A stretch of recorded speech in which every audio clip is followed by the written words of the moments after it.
Tantor with a recap of Atlanta United's 1-1 draw versus Toronto FC. Soccer's a weird game. Last week, San Jose, I thought, completely outplayed us until stoppage time, and Superman Almada took over and we won. This week, we had 6 minutes of stoppage time again, so for 96 minutes, Atlanta United pretty much stomped Toronto FC into the turf at Mercedes-Benz Stadium. It wasn't even a contest. Basically, Toronto FC was on their back foot with the exception of one counter where the midfield didn't get back and help Gutman. Gutman got beat in the 51st minute by Toronto. Put one near post that Gazan was slow reacting to and put it in. That was the only opportunity Toronto FC really had all night long. Atlanta just dominated play, and we only got one goal out of it. Kind of crazy.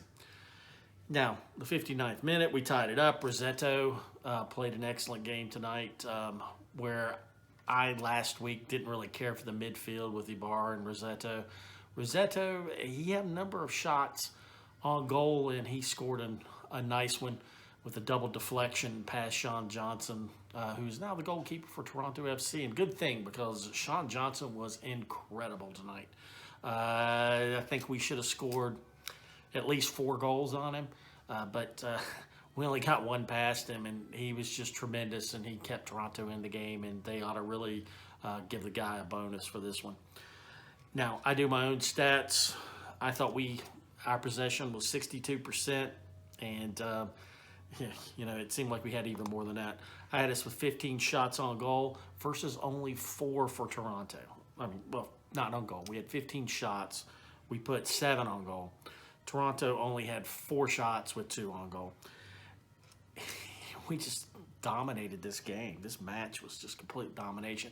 I like the fact that we had 15 fouls. We out-fouled Toronto FC.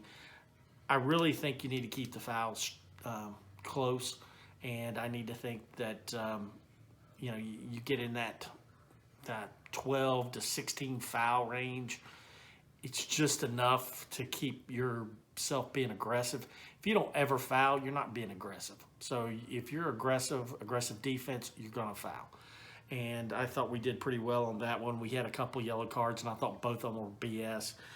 We took the lead in the 77th minute. Yes, we only scored 1 goal. I said Rossetto already did it. We took the lead in the 77th minute with Pirata on a direct kick, getting a little second ball over to the new guy that came off the bench. I can't pronounce his name because it's Greek, but Georgios.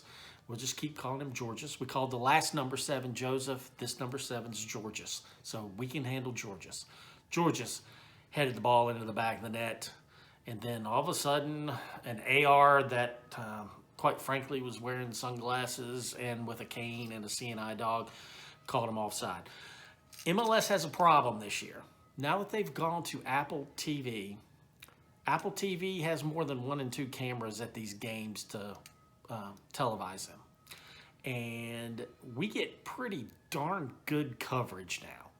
Unlike before, you're dealing with whatever the local team has put up there. A lot of times you're getting close-ups of the coach or whatever. Nah, you get to see all play with Apple TV.